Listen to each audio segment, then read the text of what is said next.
ओम शांति। 13 नवंबर 2024। बाबा के महावाक्य। मीठे बच्चे, सभी को पहले पहले अल्फ का पाठ पक्का कराओ। आप आत्मा भाई भाई हैं। प्रश्न: किस एक बात में श्रीमत मनुष्य मत के बिल्कुल ही विपरीत है? उत्तर: मनुष्य मत कहती है हम मोक्ष में चले जाएंगे। श्रीमत कहती है यह ड्रामा अनादि अविनाशी है। मोक्ष किसी को मिल नहीं सकता। भल कोई कहे यह पार्ट बजाना हमको पसंद नहीं, परंतु इसमें कुछ भी कर नहीं सकते। पार्ट बजाने आना ही है। श्रीमत ही तुम्हें श्रेष्ठ बनाती है। मनुष्य मत तो अनेक प्रकार की है। ओम शांति। अभी यह तो बच्चे जानते हैं कि हम बाबा के सामने बैठे हैं। बाप भी जानते हैं बच्चे हमारे सामने बैठे हैं। यह भी तुम बच्चे जानते हो बाप हमें शिक्षा देते हैं जो फिर औरों को देनी है। पहले पहले तो बाप का ही परिचय देना है, क्योंकि सभी बाप को और बाप की शिक्षा को भूले हुए हैं। अभी जो बाप पढ़ाते हैं यह पढ़ाई फिर 5000 वर्ष बाद मिलेगी। यह ज्ञान और कोई को है नहीं। मुख्य हुआ बाप का परिचय, फिर यह सब समझाना है। हम सब भाई भाई हैं। सारी दुनिया की जो सभी आत्माएं हैं सब आपस में भाई भाई हैं। सभी अपना मिला हुआ पार्ट इस शरीर द्वारा बजाते हैं। अभी तो बाप आए हैं नई दुनिया में ले जाने के लिए, जिसको स्वर्ग कहा जाता है, परंतु अभी हम सब भाई पतित हैं, एक भी पावन नहीं। सभी पतितों को पावन बनाने वाला एक ही बाप है। यह है ही पतित विकारी रावण की दुनिया। रावण का अर्थ ही है 5 विकार स्त्री में, 5 विकार पुरुष में। बाप बहुत सिंपल रीति समझाते हैं। तुम भी ऐसे समझा सकते हो। तो पहले पहले यह समझाओ कि हम आत्माओं का वह बाप है, सभी ब्रदर्स हैं। पूछो यह ठीक है? लिखो हम सब भाई भाई हैं। हमारा बाप भी एक है। हम सब सोल्स का वह है सुप्रीम सोल। उनको फादर कहा जाता है। यह पक्का बुद्धि में बिठाओ तो सर्वव्यापी आदि की किचड़ा पट्टी निकल जाए। अल्फ पहले पढ़ाना है। बोलो यह पहले अच्छी रीति बैठ लिखो। आगे सर्वव्यापी कहता था, अब समझता हूँ सर्वव्यापी नहीं है।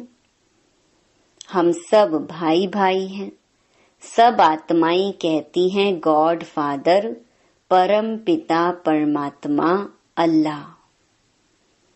पहले तो यह निश्चय बिठाना है कि हम आत्मा हैं, परमात्मा नहीं है।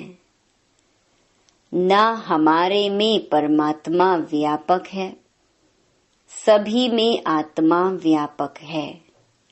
आत्मा शरीर के आधार से पार्ट बजाती है, यह पक्का कराओ। अच्छा, फिर वह बाप सृष्टि चक्र के आदि मध्य अंत का ज्ञान सुनाते हैं। बाप ही टीचर के रूप में बैठ समझाते हैं। लाखों वर्ष की तो बात नहीं। यह चक्कर अनादि बना बनाया है। इक्वल कैसे है, इसको जानना पड़े। उनको कहा जाता है स्वर्ग और सेमी स्वर्ग। वहाँ देवी देवताओं का राज्य चलता है। सतयुग में है 16 कला, त्रेता में है 14 कला। सतयुग का प्रभाव बहुत भारी है। नाम ही है स्वर्ग, हेवन। नई दुनिया सतयुग को कहा जाता है। उसकी ही महिमा करनी है। नई दुनिया में है ही एक आदि सनातन देवी देवता धर्म। चित्र भी तुम्हारे पास हैं निश्चय कराने के लिए। यह सृष्टि का चक्कर फिरता रहता है। इस कल्प की आयु ही 5000 वर्ष है। अब सूर्यवंशी चंद्रवंशी तो बुद्धि में बैठा। विष्णुपुरी ही बदल राम सीतापुरी बनती है। उनकी भी डिनाइस्टी चलती है ना। 2 युग पास्ट हुए, फिर आता है द्वापर युग। रावण का राज्य। देवताएं वाम मार्ग में चले जाते हैं तो विकार का सिस्टम बन जाता है। सतयुग त्रेता में सभी निर्विकारी रहते हैं। एक आदि सनातन देवी देवता धर्म रहता है। चित्र भी दिखाना है, ओरली भी समझाना है। बाप हमको टीचर होकर ऐसे पढ़ाते हैं। बाप अपना परिचय खुद ही आकर देते हैं। खुद कहते हैं, मैं आता हूँ पतितों को पावन बनाने के लिए, तो मुझे शरीर जरूर चाहिए। नहीं तो बात कैसे करूं? मैं चैतन्य हूँ, सत्य हूँ और अमर हूँ। सतो रजो तमो में आत्मा आती है। आत्मा ही पतित, आत्मा ही पावन बनती है। आत्मा में ही सब संस्कार हैं। पास्ट के कर्म व विकर्म का संस्कार आत्मा ले आती है। सतयुग में तो विकर्म होता नहीं। कर्म करते हैं, पार्ट बजाते हैं, परंतु वह कर्म अकर्म बन जाता है। गीता में भी अक्षर हैं। अभी तुम प्रैक्टिकल में समझ रहे हो, जानते हो बाबा आया हुआ है पुरानी दुनिया को बदल नई दुनिया बनाने। जहाँ कर्म अकर्म हो जाते हैं उनको ही सतयुग कहा जाता है, और यहाँ फिर यह कर्म विकर्म ही होते हैं जिसको कलयुग कहा जाता है। तुम अभी हो संगम पर। बाबा दोनों ही तरफ की बात सुनाते हैं। एक एक बात अच्छी रीति समझे। बाप टीचर ने क्या समझाया। अच्छा, बाकी है गुरु का कर्तव्य। उनको बुलाया ही है कि आकर हम पतितों को पावन बनाओ। आत्मा पावन बनती है, फिर शरीर भी पावन बनता है। जैसे सोना वैसे जेवर भी बनता है। 24 कैरेट का सोना लेंगे और खाद नहीं डालेंगे तो जेवर भी ऐसा सतो प्रधान बनेगा। अलॉय डालने से फिर तमो प्रधान बन पड़ता है, क्योंकि खाद पड़ती है ना। पहले भारत 24 कैरेट पक्के सोने की चिड़िया था, अर्थात सतो प्रधान नई दुनिया थी, फिर अब तमो प्रधान है। पहले प्योर सोना है, नई दुनिया पवित्र, पुरानी दुनिया अपवित्र।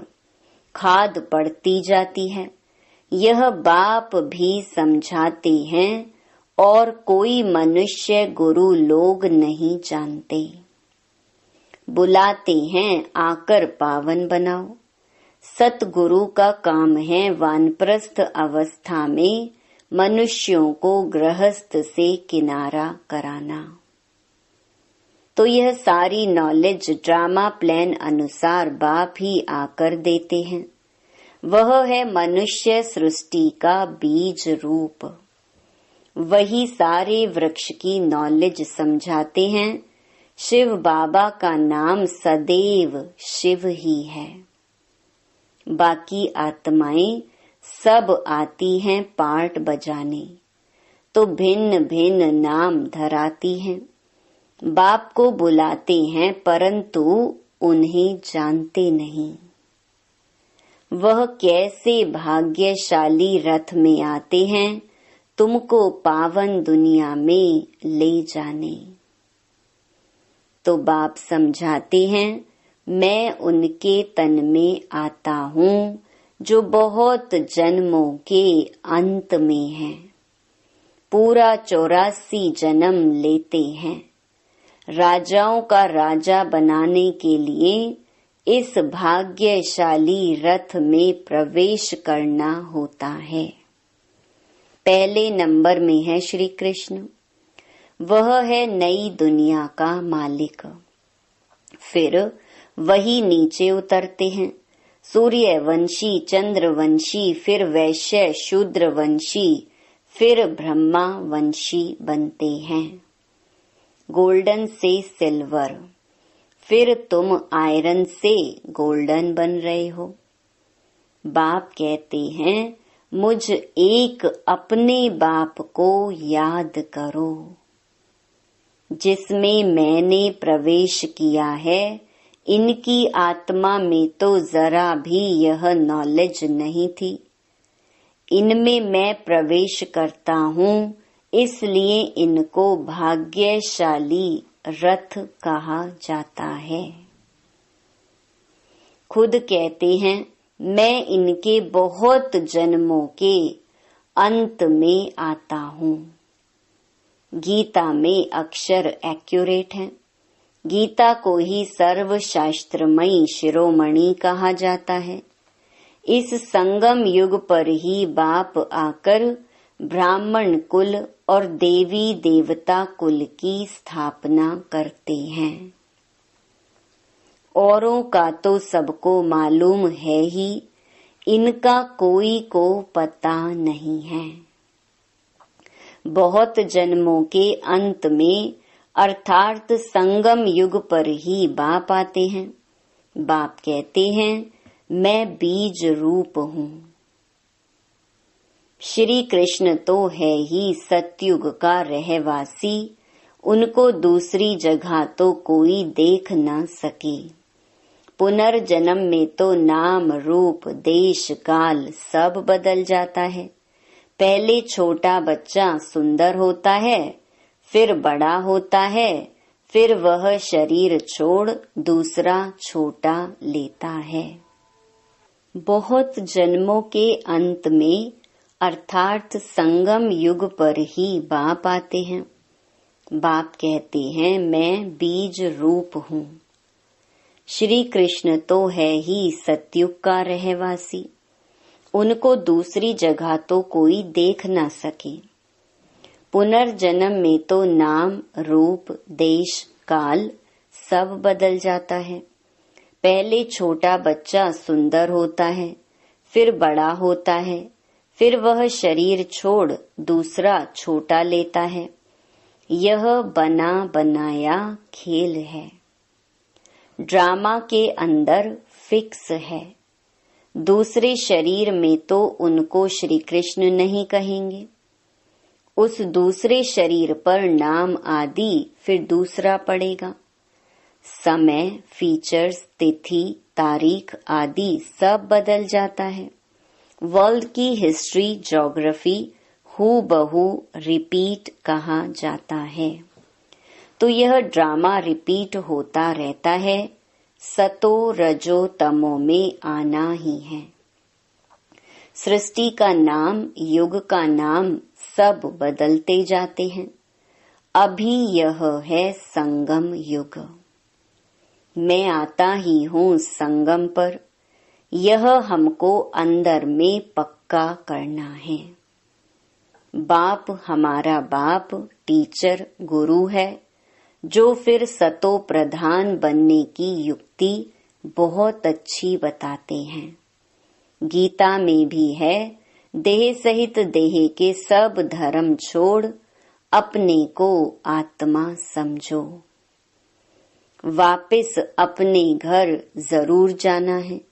भक्ति मार्ग में कितनी मेहनत करते हैं भगवान पास जाने के लिए। वह है मुक्ति धाम। कर्म से मुक्त हम इन कॉर्पोरियल दुनिया में जाकर बैठते हैं। पाठधारी घर गया तो पाठ से मुक्त हुआ। सब चाहते हैं हम मुक्ति पावें, परंतु मुक्ति तो किसको मिल न सके। यह ड्रामा अनादि अविनाशी है। कोई कहे यह पार्ट बजाना हमको पसंद नहीं, परंतु इसमें कोई कुछ कर ना सके। यह अनादि ड्रामा बना हुआ है। एक भी मुक्ति को नहीं पा सकते। वह सब हैं अनेक प्रकार की मनुष्य मत। यह है श्रीमत श्रेष्ठ बनाने लिए। मनुष्य को श्रेष्ठ नहीं कहेंगे। देवताओं को श्रेष्ठ कहा जाता है। उन्हों के आगे सब नमन करते हैं, तो वह श्रेष्ठ ठहरे ना। परंतु यह भी किसको पता नहीं है। अभी तुम समझते हो कि 84 जन्म तो लेना ही है। श्री कृष्ण देवता है, वैकुंठ का प्रिंस। वह यहाँ कैसे आएगा? ना उसने गीता सुनाई, सिर्फ देवता था, इसीलिए सभी लोग उनको पूजते हैं। देवता हैं पावन, खुद पतित ठहरे। कहते भी हैं मुझ निर्गुण हारे में कोई गुण नहीं। आप हमको ऐसा बनाओ। शिव के आगे जाकर कहेंगे हमको मुक्ति दो। वह कभी जीवन मुक्त, जीवन बंध में आते ही नहीं, इसीलिए उन्हें पुकारते हैं मुक्ति दो। जीवन मुक्ति भी वही देते हैं। अभी तुम समझते हो बाबा और मम्मा के हम सब बच्चे हैं। उनसे हमें अथाह धन मिलता है। मनुष्य तो बेसमझी से मांगनी करते रहते हैं। बेसमझ तो जरूर दुखी ही होंगे ना। अथाह दुख भोगने पड़ते हैं। तो यह सब बातें बच्चों की बुद्धि में रखनी है। एक बेहद के बाप को ना जानने कारण कितना आपस में लड़ते रहते हैं। ऑर्फन बन पड़े हैं। वह होते हैं हद के ऑर्फन्स, यह हैं बेहद के ऑर्फन्स। बाप नई दुनिया स्थापन करते हैं। अभी है ही पतित आत्माओं की पतित दुनिया।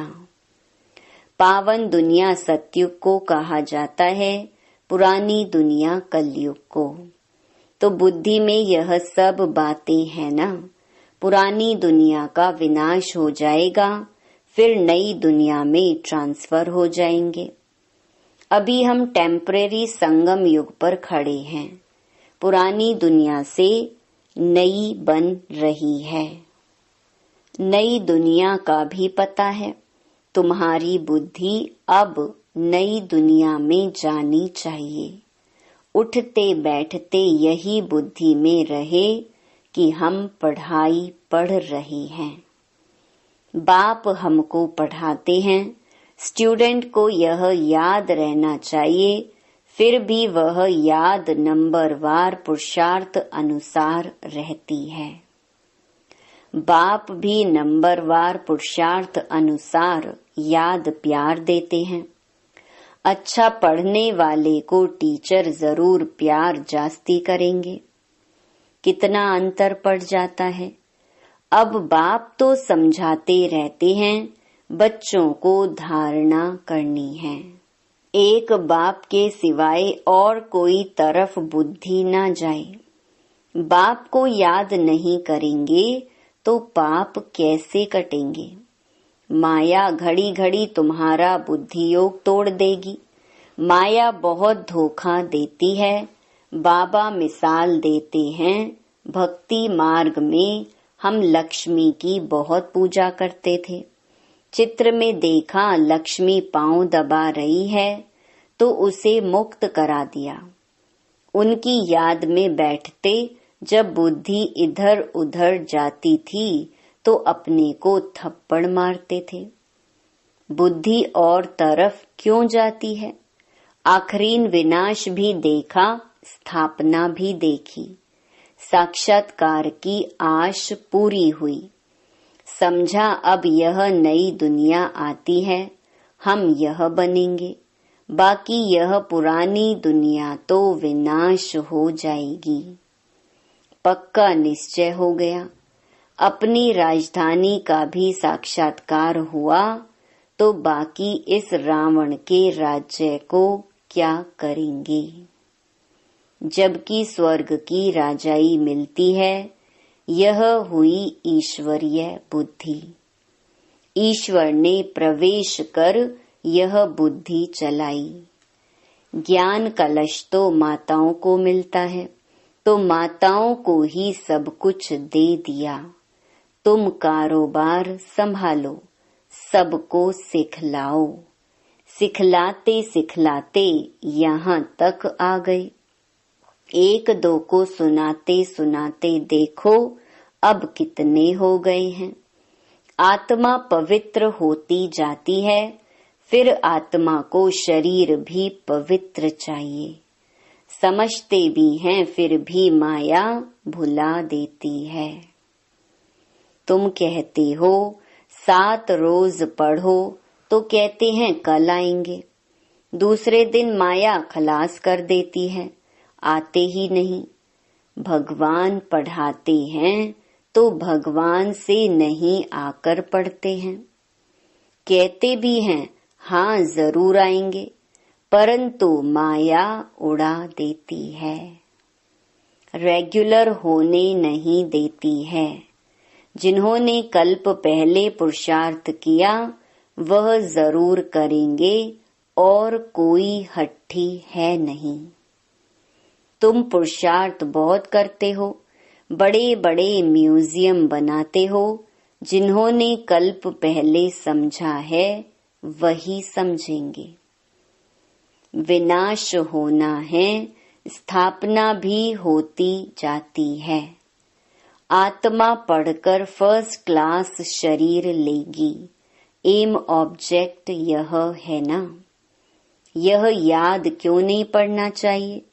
अभी हम नई दुनिया में जाते हैं अपने पुरुषार्थ अनुसार। अच्छा, मीठे मीठे सिकिलधे बच्चों प्रति माता पिता बाप दादा का याद प्यार और गुड मॉर्निंग। रूहानी बाप की रूहानी बच्चों को नमस्ते। धारणा के लिए मुख्य सार।